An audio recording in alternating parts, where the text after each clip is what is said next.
You're listening to the Grace City Music Podcast from Grace City Church in Lakeland, Florida. This podcast is intended to keep our community up to date with all that's happening in and through the ministry of Grace City Music. To stay informed about releases and updates, follow us on Instagram at Grace City Music.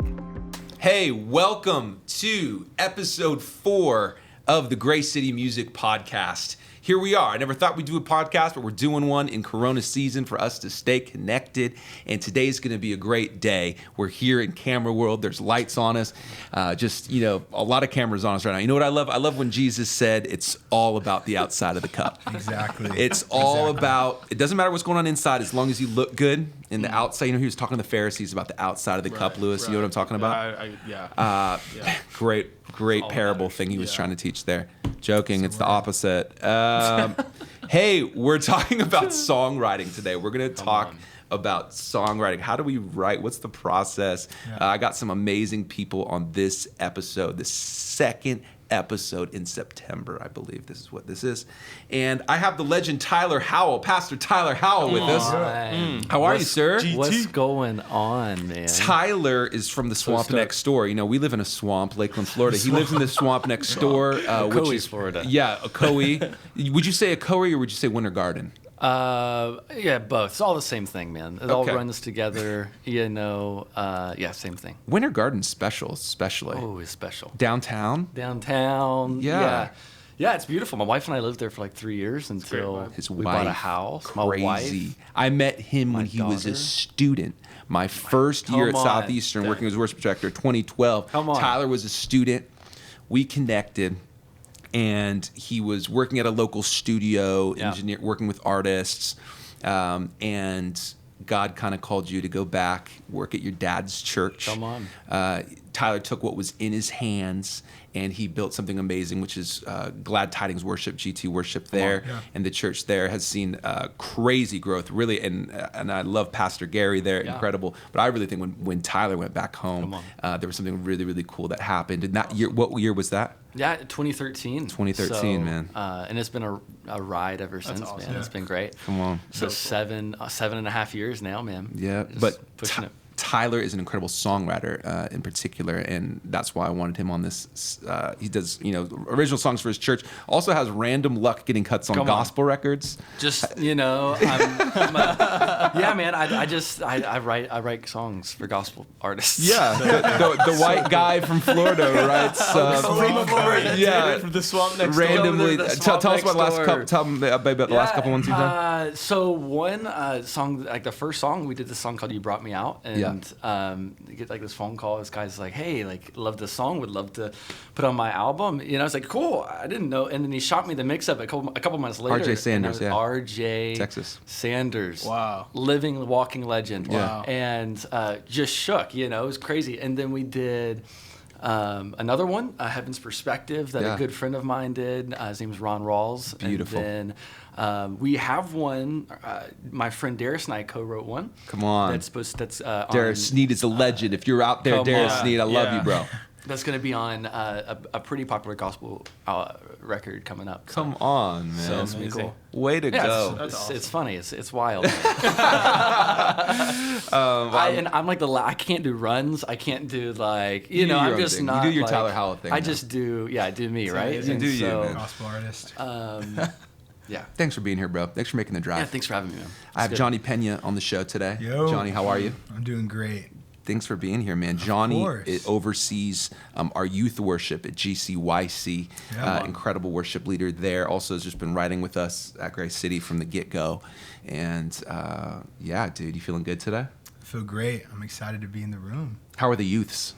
The youths are great. It's been fun. We've been starting monthly services. So once a month, we'll gather together. Every other week, we'll do city groups and meet together. But it's been really special. Our monthly services, the students in the room are just so engaged, and worship has been awesome. And we're working on some new stuff for our youth as well, which is fun. And didn't God just give you guys a bus? Yeah. Not like a little bus, like a Come on. big A bus full-size Yes, school bus. A big bus. Yeah, I think it's actually crazy. This guy from our church who is incredible just randomly was like, we want to gift you guys with the bus. Yep. And asked our youth pastor, John, like, would you guys be able to use the bus? And he's like, yeah, like, I would love to use the bus. So sick. The school bus. And so they've amazing. decked out this like yellow school bus to be Come this on. like pimp my ride, like white school bus. I'm going to paint it all. What a show. Xzibit. Yeah, I Xzibit. forgot about that show. Yeah, Xzibit. Is it still on? No. It's not on anymore, No. but Xzibit is actually on. painting. He's painting our bus.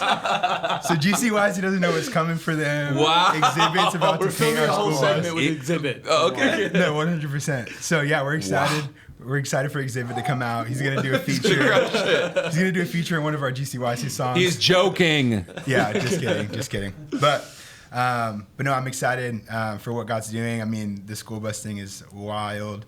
But yeah, I think this semester is going to be really special with our students. But yeah, it's been awesome. Cool, man. Thanks for being here today. I also got the one and only Luis de Peña here on this episode 4. How are you today, sir? Hola. I'm doing good. How about you? You just wrapped Paz Aguayo's project 2 weeks. at Grace City Music Studios. Yeah. How was that? It was awesome. How'd it turn out? It's awesome. We made some reggaeton. Really? Yeah, with Johnny.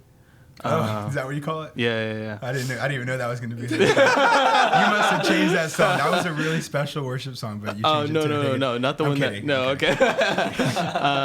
okay. We worked on some dope stuff. So we wrote and demoed like 8 tracks the first week, and then hammered down on like 3 or 4 the next Sick. week. Yeah. So it was awesome. It was a super special project for her. It's like a quarantine project. Yeah. What she felt God was speaking to her and through quarantine and kind of just spending time by herself. So yeah, it was really, really cool.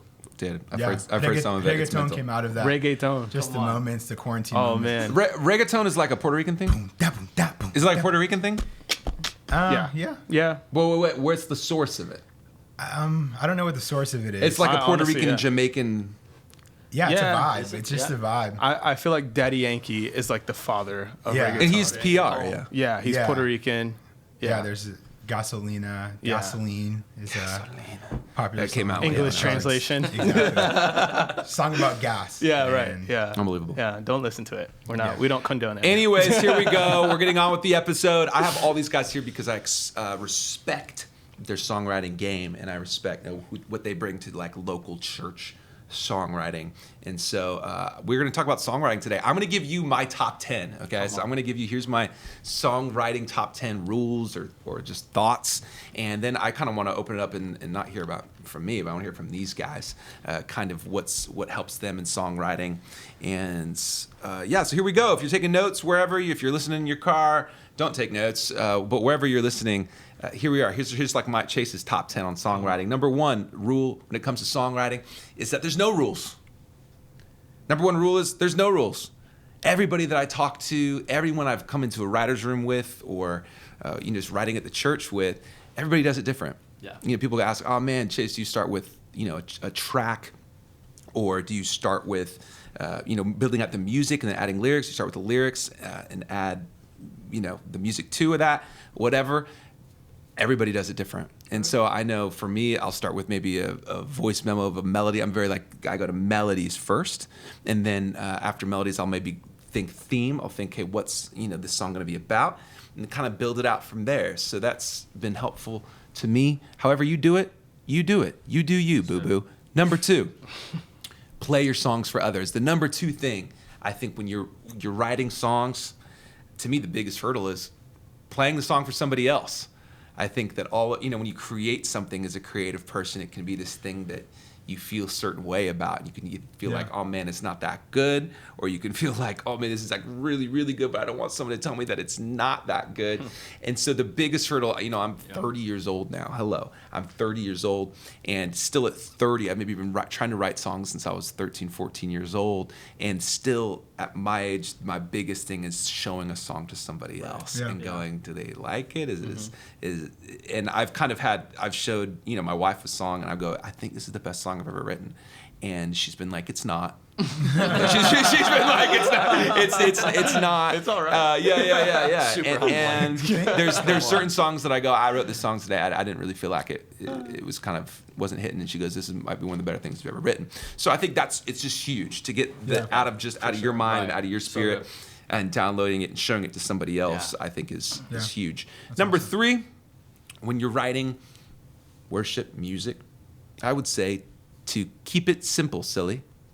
Kiss. Keep it simple, silly. Anytime I've written with people that I really feel like are better than me, and I really feel like they're better writers than me, they're condensing whatever thought and they're trying to distill it down to its like purest form. Yeah. And whatever melody, let's say I think when I was like a young writer at 17, 18 years old, I really felt like, man, I want to bring something that's never been done before. And so I'd come with these crazy chord progressions and these crazy melodies that have all these intervals in the melody. They're jumping all over the place.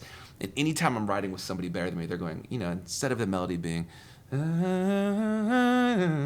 whatever it is, a bunch of jumps, they're going, what if it was just na na na na na? They're bringing it down and going, worship songs are a tool. That's what's really interesting. Worship songs aren't just a great listen, they're a tool for a congregation and for a room and for a church to grab onto. And so I think keeping it simple and getting it down to its purest form is huge. It's great. Number 4, if you're trying to write songs, listen a lot. Write down, listen a lot.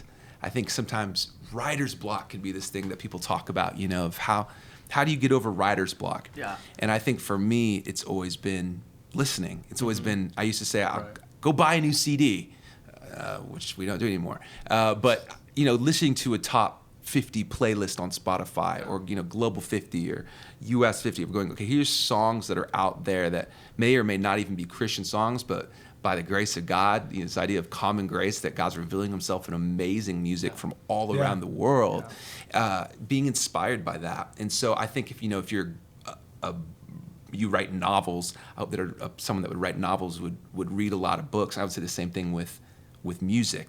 If you're writing a lot of music, listen to a lot of music. I think that's been helpful to me. Number 5, we're trucking on.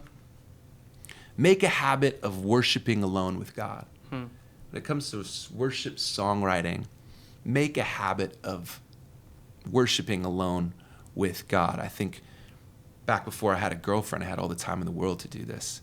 And I'd love spending time with my instrument or, kind of my setup or alone in my room and like spending time with God and seeking his presence. And then I got a girlfriend in college and I was just like, oh man, when am I going to have time to just work on worship stuff and just worship the Lord just alone and just really dive in. And then I got married and the girl started living in my house, and then it was like, okay, when is this when am I gonna have time to really seek God? And now I have a kid. And the kid's up always earlier than me. The kid's up at 6:30 every day, and my daughter, no, and so it kind of became this thing. And so now I'm not the kind of person to say, man, if you want to write mega hits for the church, you need to be in your prayer closet an hour a day. I don't think that's necessarily true. I do think, though, you got to find time to do it. You got to find time to worship alone with God. Yeah. And now when I do find time to, it's incredibly enjoyable. It's incredibly, it's a gift. And it's something that when I do have that time alone, laying on the floor with my guitar and just seeking the presence of God, that is something that is really inspiring and a special time. And so just carving that into your schedule and finding time to do it, I think is helpful. Number 6, use your eyes, but don't plagiarize. Number 6, use your eyes, but don't plagiarize. I think a lot of all great songs are standing on the back of another great song, standing on the shoulders of another great song. For sure. And I think that there can be so many, and it might not just be a vibe. It can be down to a snare tone. I remember hearing "Relentless" for the first time by Hillsong United, and I remember hearing this intro of Relentless, and it was like has this incredible opener, and then there was like this dark snare tone. It's like this Black Beauty. You could tell like they turned it down. They kind of like tune. And in the past, like on worship records, snares were like a lot more poppy and like bright. Yeah. And when Zion came out by United, it was like this really dark, amazing snare tone, which is probably more of what you would hear today, and on most worship records. And I remember it was incredible. Opening track, and there was da da da da da da da da da da da da, and it was this incredible thing. Yeah. I remember being like, I've heard this before. Right. And I remember this song Midnight City by this French band. What was the name of that French band? M83. M83 at Midnight City. Come on. And it was like, I've heard this before. And if you go listen, it's like the same snare, the same vibe. And what was United doing? They were winning awards off those songs. Ocean, all this. They crushed it. But they were inspired, and they used their eyes and their mind by of what was happening in a French indie pop band at the time. That's awesome. And I think you see that in all types of music. And of course, there is a line for that, and you got to make sure that. I think that a lot of times, I've been in writing sessions where it goes, oh, this song sounds like that song. And I don't think that's necessarily a time to stop. I think it's a time to go, okay, how do we change? How do we get off of this person's melody? Sure. Yeah. I think sometimes I've been in sessions where they go, that sounds just like that other song. And it's like, well, okay. But let's move on, and let's how do we change a couple of melody intervals to get it off? I don't think that's the end of a song when you get to that point when you're sitting down writing, but push through it and be inspired by other people. It's cool. Number 7, as we continue, dive into the passion pit. Dive into the passion pit. I'm not talking about the band from the early 2000s. I'm maybe 2010s. Yeah. I was talking about being passionate in your worship. Yeah. I think that youth especially grab onto passionate worship. And this goes back to the 90s. This goes back to the early 2000s. Desperation Band. Hillsong United. Like even the names of some of these bands were like so passionate, and all the youth, they want a revolution. They want something to believe in. They want something that's bigger than themselves. And I love that new Young and Free song, Best Friends. I feel like this is like the most like youth group thing I've heard in so long, and I heard it, and I was like, so youth group. Oh my gosh, this is so good. And I think that song really encapsulates like what the youth feel. And I think that when it comes to worship, don't just write, God, I worship you. God, I praise you. God, Lord, you're good. Which all those things are true, and those things are timeless, and they will be timeless. Yeah. But the more passionate, real language that you can give people as handles for their emotions, for what they're going through, for their own confusion, for their struggle, I think propels the song forward. Right. And so get passionate. Mm-hmm. Yeah. Number 8. Love that. You can write this down. Get the focus off yourself. Get the focus off of yourself. I think so many times when I write, and if I write with someone younger or a young writer, you could look at the start of a stanza. If you wrote out the lyrics of a song, and it would be I this, I that, I this, I that. And I think that doesn't make. There's a lot of good songs that starts with I's on every stanza. However, I think it's very important that, and we've talked about this a little bit on the podcast before, of just making things vertical when it comes to our worship, and going, man, it's not just about me and my experience. It's really about exaltation over experience, right? And so I'm going to put God in his proper place. And when that happens, I receive and experience Psalm 22, God inhabits the praises of his people. Yeah. And so I think it's really, really good when we sit down to write a worship song that's not just about me and my story. Yeah. And that it's when it comes to worship in services and in church, that it's something that we give handles to everyone coming together to look vertical to God. That's great. Last 2 from me. Number 9, figure out where you write the best, where you're the most inspired. Figure out where you write the best, where you're the most inspired. I remember, this was like years ago, I think Brooke Frazier at the time did an Instagram, and it was like of a bench on a cliff, and it was like overlooking the ocean. Yeah. And she Instagrammed a photo of it, and she said, "Gotta write where you're inspired. Love my job." And I was like, "That's so cool." And I remember thinking at the time, "That's so cool." Like that she would take time out of her day to go to a place and meet with God, or be inspired, and not just be in an office and bang your head up against a table and just go. Right. God, give me another song. You know what I mean? Right. Yeah. I think it's so cool, and you're being a good steward of your gift and of your talent to go, where do I write the best? When in the week do I write the best? When in the year do I write the best? When in the day do I write the best? Yeah. Is that first thing in the morning? Is that after 1 cup of coffee, 2 cups of coffee? Is it late at night? Yeah. Whatever, finding that time and going, where do I write the best? I think that's just being a good steward of your talent That's awesome. and of your gifts. Yeah. Number 10, this is the last thing from me, is write for the bullseye. Write for the bullseye. The best songs, and this is like maybe one of the bigger things in my songwriting that when I felt like I understood this, my songwriting changed, was if you would have asked me back on like the Foursquare UG albums or like my first couple SC worship records, what's this song about? I would go, I don't know, God. And so it's a worship song. You know what I mean? Right. And I think what are the best songs?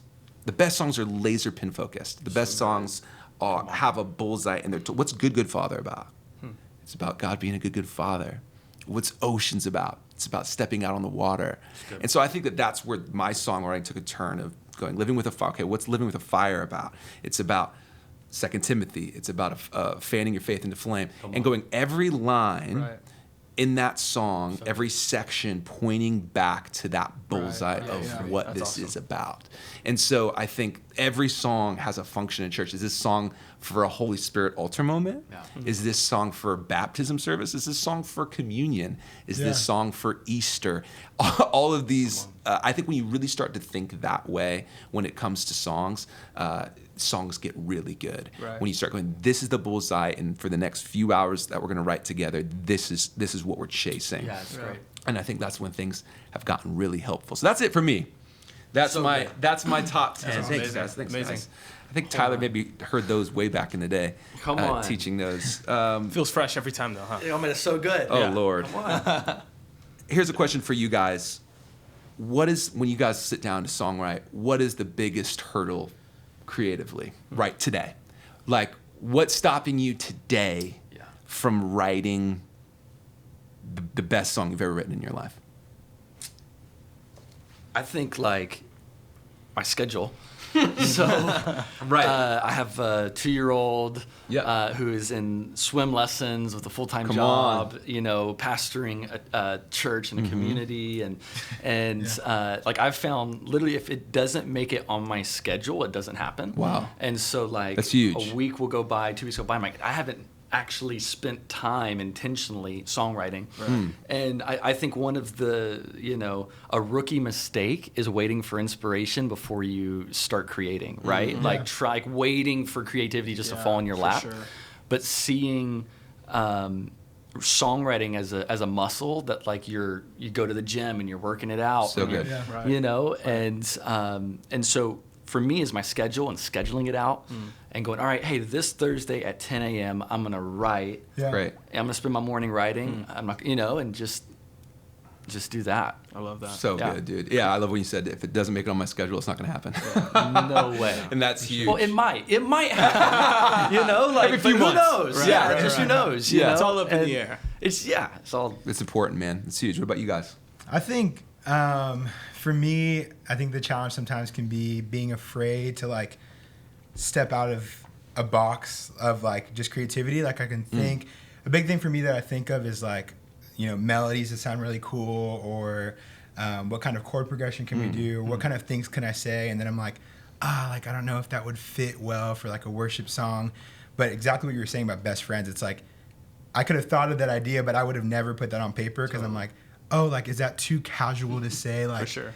And Right. I think sometimes I hold myself off of like a breakthrough when I don't communicate what it is that I really feel like in my heart that God's teaching me. Yeah, For sure. And so I think just sometimes we cut ourselves too short, like from really like a breakthrough moment when you're writing, when you don't communicate the ideas that are on your heart, and what God's speaking to you. Because I think it's special when I hear songs and I'm like, like I would have never put that way. Yeah. But like I know that's true about God, but I think sometimes I just kind of get in a box. I'm like, it has to fit this, or it has to say something like this, and I think we just cut ourselves short when we do that. Crazy. It's good. It's great. Yeah, no, I think for me, it's more so I'm not a singer, and so I can kind of fall into this habit of, oh, I don't sing, so like I'm gonna let somebody else write this song, and I'll just bring the idea. When in reality, it's like, you know, You have something to bring. Right, God spoke to me. Yeah. And He's also gifted me with the ability to write a song. Yeah. And so, what am I waiting for to bring the idea that God's given me to somebody else? And so, I mean, there's so many times where I'm, you know, either doing my life journal or just reading the Bible, and I read a verse, and I'm like, oh man, this would be so cool in a song, and I like hum down in like a voice memo of like a melody or an idea, and then I just never get to it. And so I think for me, the biggest hurdle is being intentional of, you know, like Tyler was saying, taking time out to write. Even though I'm not a singer, I can still songwrite. Totally. So Yeah. What I love about all you guys at the table too is you're all leaders, and so you're not just like songwriters. You're all leading things and ministries and teams. What songs as leaders? Because maybe we have a lot of young writers, one on our team that are listening, maybe some other ones that are around the country online, that are trying to write. What are you looking for as leaders as you're looking for new songs? What kind of songs are you guys looking for your ministries? I think like for us, like for a youth ministry, it's like, what is our heartbeat? Like if it's a fun song, like when I listen to like Hillsong Young and Free just released a song like Indescribable, and they just went for it. And for me, I'm like, so good. That's like what our youth ministry is about. We have fun, and we can express the heart of God through those things. And I think that when we're writing, I always feel the best about a song for our youth ministry when it's what our, you know what I mean, what our energy is, like what we bring to the table. Yeah. And so I think for me, like when it comes to the guys on our team and our youth team, it's like we can have fun when we write because that's the culture that we bring to the table. For sure. And we do things with excellence, and obviously we have a culture of worship. But when we're writing a fast song, like don't be afraid to just go for it and have fun, because we want to have fun, like on our youth nights, and we want to have fun, and we want to bring that spirit to the room. So yeah, it's cool. No, that's great. That's great. I think for a lot of times, like for young writers, there's a saying by like a songwriting mentor of mine, by Gabe Wilson. He says, "Cool is only cool as long as cool is cool." And like, you know, young writers get so like, I just want to write a cool song. I just want, you know, great, you know, great vibe. So for me, I would say to like a young writer, like go after the songs that move you. And it moves you and moves the heart of God in a sense. Because cool is only cool as long as cool is cool. Sure. So a cool vibe of a song, cool, something that's like sticks out. And I want to write cool vibes. I want to do that, right? Like I want to do that, but I want to make sure that like, man, I want to write a timeless song. It goes back to like what you were saying, like I want to write something timeless. I want to hit the bullseye with it. Shout to the Lord is cool again. Oh yeah, because it was like aiming to move the heart of God and to move the heart of the worshiper to God. Such a good song. And so I would say like, man, songs like write songs that move you. Yeah. If it doesn't move you, don't, you know. I think too, like we can get like even in what I'm talking about of creating a fun song or whatever, like sometimes we can get too caught up on that, like, oh, is it like cool enough? Is it cool enough? Right. Yeah, and I think that what represents it well, represents what I look for in a song for our youth is like what words are we saying? Like we're not just saying random things. Like really, what's the content? Yeah, what's the content of it? Because if it's just like something I'm just saying to make it sound cool, it's like there's not really like any depth behind it. But I think like really pushing to not only make something sound fun, but write something that's real, and write something that comes from what God's doing in your life. Yeah, no, I think even last week we were working on a song, and I started building out a track, and I had these synths, and like I was gonna throw these cool drums and some snaps in, and then you know Johnny and I are like, okay, like maybe we should like strip it back a little bit, and so I just threw a piano on it, and we just did that, and it actually like ended up sounding really, really great. And so it's kind of going back to what you were saying, you know, keep it simple, even with what you're writing, what you're producing, and the music that you're making. Keep it simple. It doesn't need to be complicated, because simple songs always are bangers. like Totally. the blessing. Yeah, Just, no doubt. like 4 chords. So And good. It's such a great song. Right. And so, yeah, it's kind of just finding that, simplicity of just going back to the heart of God and writing a song that aims, to please God. Totally. And then maybe we could end it with this. Oh, you go. Well, thinking on like this, cool is only cool as long as cool is cool, and there's timeless things. Like you gave the example of Good Father. I remember like when I was like maybe in college or maybe late high school, like the cool thing, and people still do this. I'm not knocking people that still use this phrase, Right. but like the phrase "Daddy God." Oh yeah. You Beautiful. know, or like these. They were just like, man, like this I vibe is with like that. I still vibe with come on. So like, I love that. right? But like the song that moves you is "Good Father." It's the same way of saying it, but it's like, man, we're not trying to do this like cool way or like this, subculture way. Sure. Like we're relaying a timeless truth. I mean, he's a good father. Right. A song could have been written. He's a good daddy God. Right. Totally. Good daddy. But cool is only cool as long as cool is cool. Yeah. So, write the timeless song. Yeah. For sure. So good, bro. And I think when it comes to the cool, trying to do something relevant, I love the Bible says, sing a new song unto the Lord. right. And Yeah. so Come to on. me, it's a biblical command. And Yeah. so I think that take that pressure off of, if you're writing and you're going, you're at home, and you're going, I want to write, but I'm not as good as so-and-so. And Right. it's like, yeah, welcome to my world. But of feeling that way. So good. But at the same time, it doesn't really matter, man. It's a biblical command to just sing his praise, or the rocks are going to cry out, Yeah. Yeah. And so I love that. And that's what we're trying to do here at Grace City Church. We love you guys. Thanks for listening. Just a couple of things I want to touch on before we're out of here. Team Conference is coming down the track October 17th. We have Banning from Jesus Culture lead pastor coming to hang out, and he's been such a great mentor, really life-changing relationship in my life. And so I would love for you to come experience his gift that weekend. Also, Mac Brock will be back with us. Rocking Out will be a good time. And then we have the song Change the World coming out. And I don't have the exact date on that yet. Maybe we'll know when this releases and when this airs. But just exciting things coming up. And we love you much. Before we're done, Tyler, would you maybe pray over our team? Because really this is like a newsletter for our team. Yeah. And but at the same time, people listen from around the place, whatever. But I would love for you to maybe just pray for people that have a heart for songwriting and are trying to figure this out and are maybe insecure in this season. I would love for you to just bless them. Yeah. Totally. Lord, we thank you for friendship. We thank you for creativity. We thank you, Lord, for God just bringing us to be able to have this conversation. Lord, I pray for your continued blessing on Chase, the whole Grace City music crew, and Lord, this church, an amazing church that's a light for your kingdom. Lord, I pray for songs to be deposited in this community. And Lord, I pray for people that are listening, God, that songs from your heart will be deposited in their spirit. And Lord, that we'll just be relayers of your heart and putting it into music form. So Lord, I just pray your blessing. Thank you so much in Jesus' name. Amen. Love y'all. Adios. Thank you for listening to the Grace City Music Podcast from Grace City Church in Lakeland, Florida. To stay informed about releases and updates, follow us on Instagram at Grace City Music.